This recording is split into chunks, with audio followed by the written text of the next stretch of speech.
Welcome to another In Wheel Time podcast, a 30-minute mini version of the In Wheel Time car show that airs live every Saturday morning, 8 to 11 a.m. Central. Live from Studio A and inside the Sugar Shack Control Center, it's the In Wheel Time Car Talk Show. Coming up, we talk with Jonathon and Curtis about the High School Racing Association. Yes, I said it correctly, the High School Racing Association. I'm in. Cool. How about you? Yep. I raced in high school, but it wasn't an association. Wasn't sanctioned. No. Jeff has a segment on GM's Tow Dolly. It has nothing to do with Dolly Parton, unfortunately. Well, there may be some similarities, but we won't go there. Of that at all. And we'll also have an update. You did too. We'll also have an update from the Houston Automobile Dealers Association. What's going on here with all the car dealers? Conrad has the racing calendar and the car clinic. We also have the stories making auto news headlines this week. We're going to cram it all in on this edition of the In Wheel Time Car Talk Show. Howdy, along with Mike out of this world, Mars, King Conrad DeLong. We always need more Jeff Dziekan. I'm Don Armstrong. You know, I just had this vision right now of a cockroach running across the desk here. What? I had that vision that it didn't happen. Maybe it'll happen this hour. I'm not exactly sure. Flashbacks. Wow. Yeah. 70s. From the 70s, yeah. Actually, from the 60s in the apartment that we lived in. It's like, ooh. You named your cockroach Max? I did not. He's kept it all these years, too. It's in a jar. Escaped. It escaped. All right. He found it in the bottom of a Frito-Lay bag. Lord. Next to his Jonathon enema Eckelberg and Curtis Hellickson with the High School Racing Association. Live, ladies and gentlemen, from Elroy, Wisconsin. All right. Gentlemen, good morning. Good morning. Thanks for having us. Well, thank you for being with us this morning. And you are who? I am Jonathon. I'm the director of the High School Racing Association. Jonathon Eckelberg. So you are the man. And we have with us Curtis, and he's in the red. Pardon me? I said hi. Hi. It's good to see you guys. How's the weather up in Wisconsin this morning? Wisconsin. It's a little gloomy today, but we've actually had sunshine and warm weather this week, so it's a lot better than the snow we've had for far too long. Yeah, that's what I understand. How's the racing up in Wisconsin these days? It's great. We're getting ready for the 2023 race season, and as you mentioned, we're the High School Racing Association. Curtis is one of the racers, the high school racers in that division, and it is an all-high school division at 6 racetracks in Wisconsin and 2 in Illinois going into this season. Oh, and my gosh. You guys have got this thing going already. 6 tracks and even tracks in Illinois. Well, tell us, step us through this. How does it work? Because I'm all in. Man, if I had known this in high school, I would have been in. You wouldn't have been in home ec. I wouldn't have been in home ec. Let me put it that way. That's for sure. So how does it work? So, I mean, can I sign up for the class or what? Yeah, so right now we kind of leave it up to the high schools on how involved or not involved they want to be. Some high schools have a really well-established automotive program, and their instructors want to be involved, and their schools want to be involved.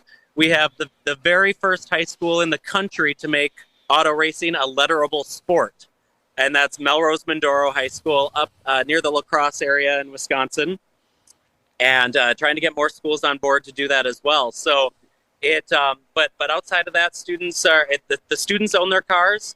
They put together the car, find a 2006 or older American-made 6-cylinder car, and they put together their cars, hit the track. We require, at least a 2-point roll cage and door plate, window net, of course, some safety enhancements. But it's pretty much stock 6-cylinder American-made sedans, and then they're out on 3/8 mile tracks or smaller. 3/8 or smaller, And these are all asphalt tracks? They have been the last couple of years, but we actually have our first dirt tracks this season. So Beaver Dam and Sycamore Speedway and Macon Speedways, all some dirt options down in Wisconsin and Illinois. So they'll be hitting the dirt for the first time this season too. Now, So, Curtis, what kind of car do you have? 2006 Chevy Malibu. Okay. Yeah, very nice. Now, are you allowed to make any changes? Are you able to hop up the engine, maybe turn the air cleaner lid upside down on it or something like that? The rules keep the cars relatively stock. There's not a lot of changes that can be made outside of gutting the interior and putting in the roll cage, but it's even not for racing tires. So there are street tires that are being used, and a couple-year-old tires are required. So it's pretty much stock to keep the costs low and keep kind of a level playing field as much as we can across all of the high school racers. And how do the kids get their cars to the racetrack? Is it up to them and their parents? It is. Yep. So we're, as we get more schools involved, hopefully that'll get a little bit easier for those students that maybe don't have a way to get a car to the track. But right now, it's up to the students, and we connect them to resources if they need them. If there's someone new coming into the sport and needs help getting a car to a track, or finding a car, or putting in a roll cage, or whatever that might be, we've been trying to connect them to those resources to get new people into the sport too. So if I have the gas station down the street up there, and Curtis says, "Hey, Don's Wisco 99 wants to be the sponsor over there. Can I sponsor a car?" Yeah. Yeah. Well, where does Don send the check? Yeah, well, don't get too excited about that, because, I could help defer some of the costs. Yeah, they're allowed to have sponsors, so it's a non-monetary paid division to keep the students as amateur athletes if they do other sports. But they're allowed sponsors if they want to go out and get some sponsors to help offset some of those costs. And then we on the HSRA side try to offset some of those costs as best we can too. So for example, it costs $25 for an HSRA membership that gets the racer into all of the HSRA tracks all season long. So they pay one pit pass fee, and then they're into all of those events all season. And there's trophies for the race winners, and Quick Trip is a big gas station up in the Wisconsin area, and they're supporting the students with gift cards, and local restaurants supporting the students with meal vouchers when they're racing. So we're trying to find other opportunities for some benefits and to help offset the costs for those students, because we know there's a cost involved. Curtis, are you having to drag your parents along with you on these events? Sometimes, not all the time. Not all the time. And how old are you, Curtis? 16. 16. Oh my gosh. Man, if I'm 16, I am so into this. And so when are the races? Are they Saturday nights? It depends on the track. We have tracks that race Friday nights. There's tracks that race Saturday, even Sunday and Tuesday. So there's up to 6 HSRA race events per track per season. And there's some weekends that there's HSRA racing Friday, Saturday, Sunday, Tuesday. So, wow. If they really want to travel, they can. So what you're telling me is that I can skip school on Tuesday and Fridays. Well, it's the summer, so school's out. So go to the track. How was your popularity in school? You got all the fans in the school. And he's got all the chicks, all the girls. There you go, signing autographs and things like that. Curtis? Hero cards, as Conrad would say. Curtis, do you have any hero cards? No. Not yet. Not yet. So Curtis, you're 16. When did you start? I mean, how young can you be, I guess is where I'm headed. I started when I was 15, so freshman year when you're in high school, you can start. Okay. Is that a requirement in the school? They're part of the racing program? Yeah. Yep, and you just have to be between 14 and 19 years old and going into high school, a current high school student, and you're still eligible the summer after you graduate.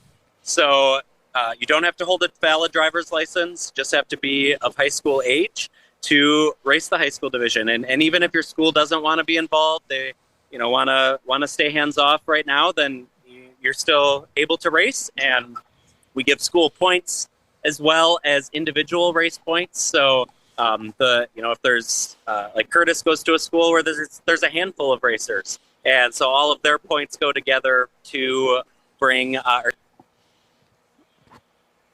Now, Uh-oh. is this recognized by the high school sports associations as well? It's not. We've started working a lot more with organizations like the Wisconsin or WIAA here in Wisconsin, connecting with athletic directors around the state and some of those athletic associations. So we're kind of our own thing right now and working with the racetracks directly, but certainly growing quickly in popularity and we've doubled the amount of racetracks in 2023 compared to 2022, gone into Illinois. So it's not just in Wisconsin this season.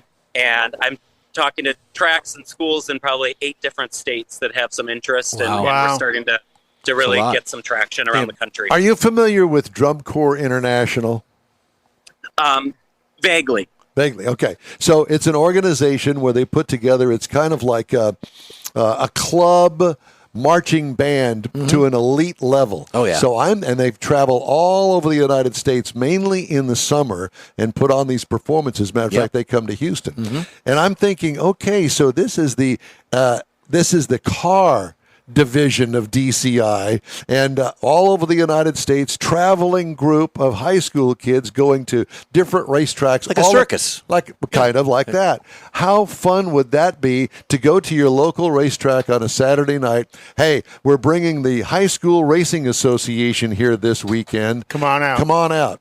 And it's free admission to all the high school kids in town There you go. to come out. What a great thing. I mean, is this your idea?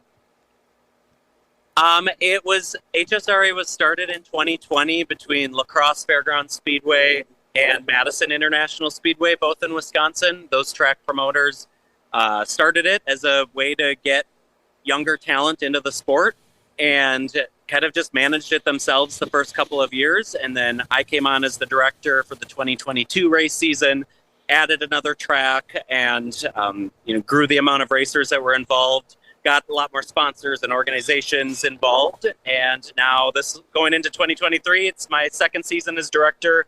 We've doubled the amount of racetracks, added dirt, added another state, and really looking forward to the growth. Wow. And if we see 14 for years this old, season. Yeah. I still had training wheels on my bike at 14. Yeah, I'm sure you did. Yeah, and a He helmet. still does on his Cadillac today. Let's go back to the car for a minute. Is there a limited amount of money that you can put into the car? There's not. There's some rules that can be found at highschoolracing.org. That's our website. The rules are there. As I mentioned, it's pretty much stock. There's not a lot of changes you can make outside of gutting the interior of the car and adding that roll cage. But the dash pretty much stays intact unless you're putting in a full roll cage. There's a door plate on the outside of the door, but it's street tires. There's no intentional camber. There's it's pretty much a car off the street with the interior gutted. Well, that brings up an interesting question. So, like, Curtis is 16, so I'm assuming he can get a driver's license. So if he had to, he could tow his own car to the track, right? So Yeah. what happens if he doesn't have a tow vehicle? Could he drive his 2006 stock 6-cylinder Malibu to the track and then race it? If it's got all the roll bar and everything in it?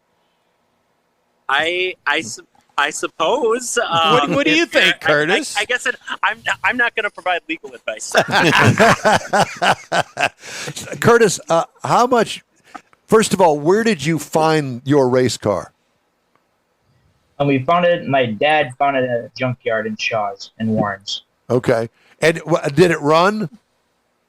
Not really, no. No. So you guys fixed the car up enough that at least it would run as a race car. If you don't mind me asking, how much did you pay for the junked race car?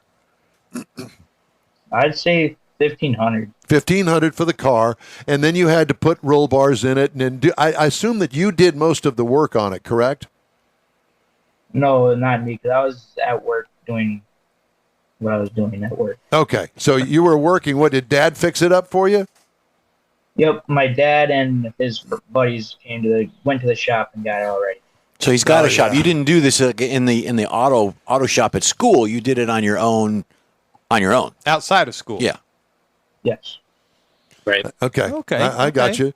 And I'll bet you that Dad and them probably are the pit crew but they probably, I would guess, make you do some of the stuff on the car.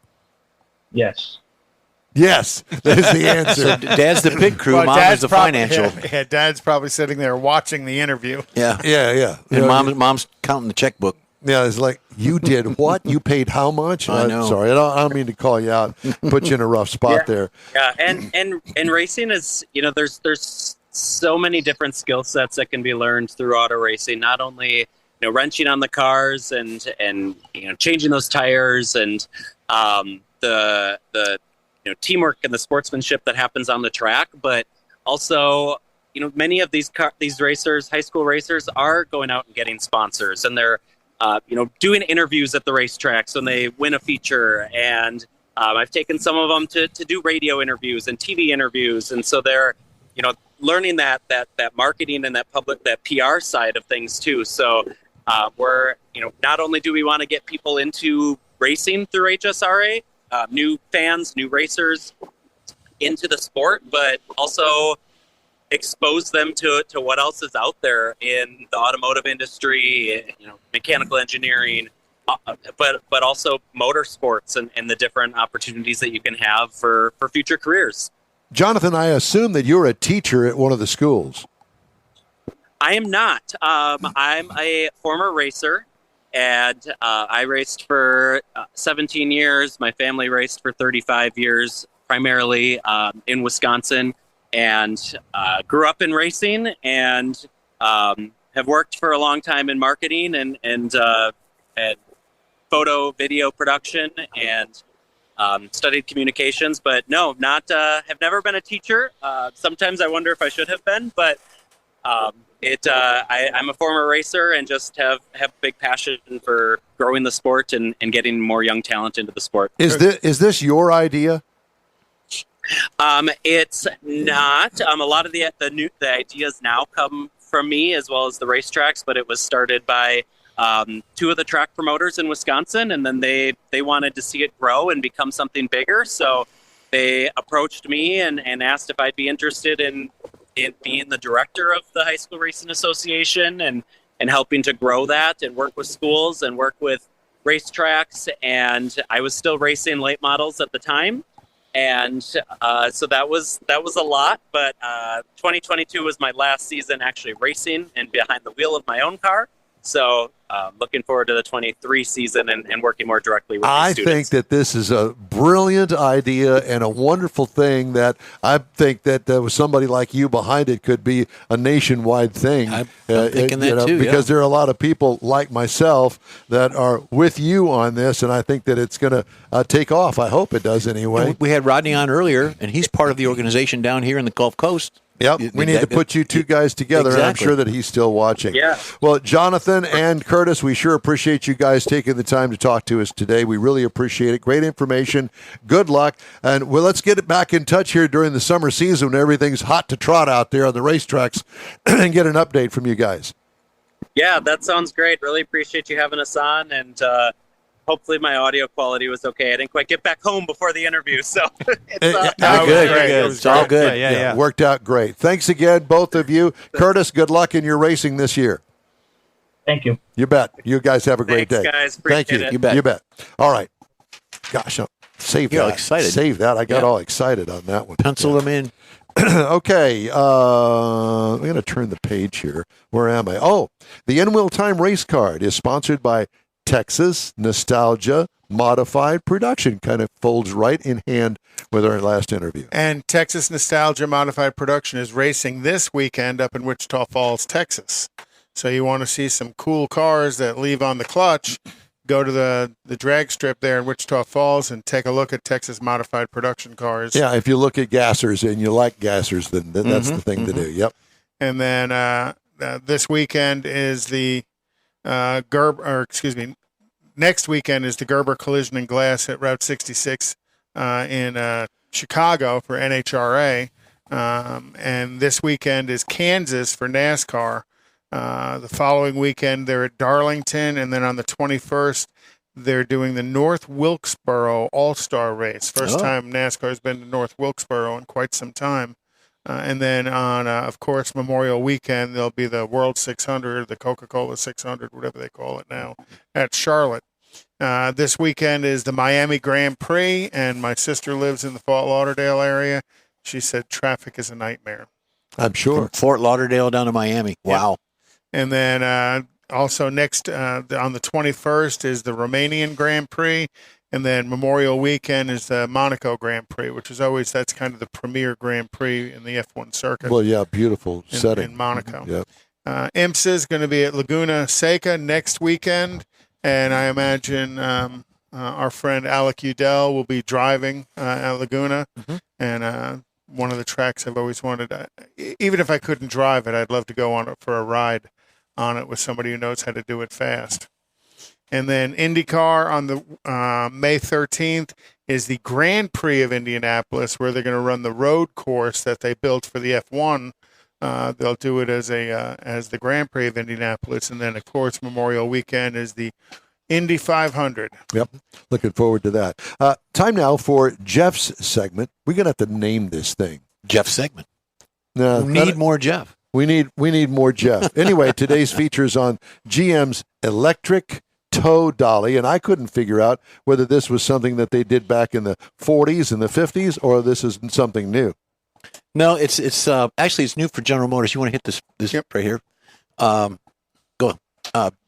GM's electric tow dolly helps small vehicles drag bigger loads. Some of us tow all the time. Contractors, landscapers, vehicle transporters. For these folks, get the vehicle with equipment to handle the moving and stopping. All that mass is pretty simple. For folks who only tow occasionally, the decision-making process gets a lot more complex. Maybe you're towing a camper, say 4 or 5 times a year, Conrad. But you've got 4 or to 5 size times a year. When you told me to say it. Say, the equipment, the vehicle to properly do that, even though it's not hauling a load the rest of the time. That means lots of underutilized miles, driving heavier and less efficient vehicles that you need to, or buying a separate vehicle just to do the tow job. That's very, very inefficient. What if you didn't have to accept all these compromises, drive whatever you like, and when the time comes, tow that 4,000-pound camper, hook it up to a compact SUV, and go. If towing assistance systems dolly that GM patented ever comes to fruition, that problem is solved. This power smart device hooks up between the trailer and the load and includes powered wheels. So not only could you move it and stop large loads, you could also tow the vehicle. With the right sensor suite, which is a package that you get, this powered dolly could hook up itself to the tow vehicle automatically or with special controller handle inserted in a person's able to move around the yard or storage area. So this is something that GM's come up with. I kind of like it. Not really sure how I would use it because I really don't tow. But if you've got a boat or a travel trailer, something of that nature, this would work. I wonder how much it's going to cost. Don't know yet. And that's probably a big factor in all of this, whether it's going to work or not. Patented by General Motors. So there you go. All right. Well, good luck on selling that. That's all I can say. The tow dolly. Tow dolly. There's a feature I wanted to do here. Something that I thought was interesting. Toyota has confirmed that it will reveal the redesigned 2024 Tacoma pickup on May 19th. And I bring this up. The top-selling midsize pickup is the third of the Japanese brand's 4 body-on-frame vehicles sold in the U.S. to move onto Toyota Motor Corporation's global F1 platform. They're known internally as the 4 brothers, the Tundra, Sequoia, Tacoma, and the 4Runner. Toyota has released a series of teaser images in recent weeks, giving hints about the 4th-generation Tacoma in advance of the reveal. Included in those is confirmation that it will have an optional hybrid iForce Max powertrain, as does the Tundra full-size pickup and Sequoia large SUV, tuned specifically to provide more power and towing capacity instead of just added fuel efficiency. The redesign is expected to be powered by a turbocharged 2.4-liter inline 4-cylinder engine, as well as the hybridized optional powertrain. It'll be available with an optional manual transmission as well. Through April, Tacoma sales in the U.S. are up 5.7% this year to 75,000. Now, that's only through April. Last year, the Tacoma was the brand's third best-selling nameplate in the U.S., trailing only the RAV4 compact crossover and Camry midsize design. And this is the number one selling midsize pickup truck. Beats out the Ford, beats out the Chevrolet, all the others. This is the number one. Very popular. Yep. I drove one last week, which I'll review, of the current model. Loved it.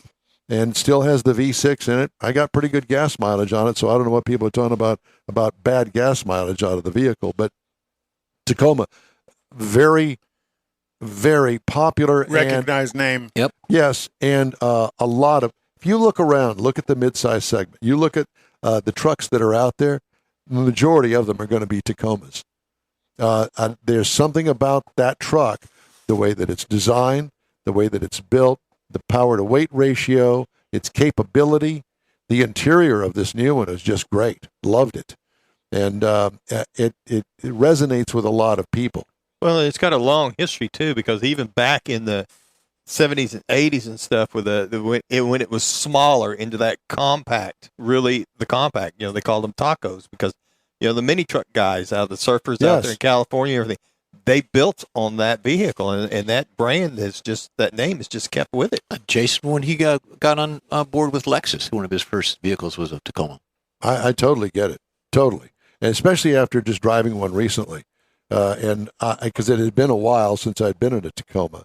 Our mechanic at the hangar, he owns a Tacoma, swears by it. This is his third one. He was in a coma last Saturday. A Tacoma. Oh. Hopefully he's not in a coma. Hey, Jeff, George was Margarita asking on Day. your GM tow vehicle, would Don be able to tow the Corvette behind the Jaguar with it? Or vice versa. Yeah. Tow the Jaguar with the Corvette? Well, the Corvette would be more reliable than the Jaguar. Yes. You got to keep digging. He is. Keep digging. Mm-hmm. You're gonna, Call your comments in to 867-5309. There's a song in that somewhere. I I'm think not so, exactly yeah, sure I don't what know. it is. Dire Straits. All right. The In-Wheel Time Car Talk Show is available 24/7 through the iHeartRadio app. Just look for In-Wheel Time Car Talk. We also video stream on Facebook, YouTube, and InWheelTime.com. Podcasts are at your fingertips on over a dozen of the most popular podcast outlets. The In-Wheel Time Car Talk Show continues right after this quick break. Are you a car enthusiast? Come experience the 27th Annual Keels and Wheels Classic Car and Boat Show. Join us Saturday, May 6th and Sunday, May 7th at the Lakewood Yacht Club in Seabrook. This fun family event features vintage and contemporary race cars from Le Mans, Indy, Formula One, NASCAR, and much more. See classic and vintage boats of all types, not to mention American and European pre- and post-war classics. Pre-sale tickets are $30. Students are just $15. Children 12 and under are free. Purchase your tickets today at keelsandwheels.com.